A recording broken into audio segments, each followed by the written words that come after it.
Guys, bagyo hangin. Nakatali na lang. Ano yan? Binibidyo mo? Dilim nga eh.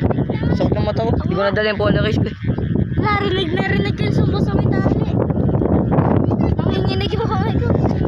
Tinangoy ako ikaw. Kahit blue, tinatangay kayo no? Kaya si Papa niyan. Gawa mo nga kahit maliit lang. Yun, lakas. Oo, pag nakapunta kami. Doon sa Edenville pa.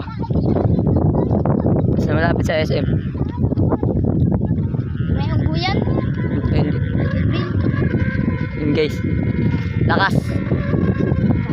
Nakatali sa tricycle. Di yan kaya. Sobrang tayo ko. Nasa taasan ng tricycle. Kapo tayo. Yan. Ibabaw ng bagay ito pa tumutok dito. Ayusin mo na yung akin. Mapuputol nga lang to tali namin. Uy! Napakaang! Akin na, dito mo, ilabas mo. Bye!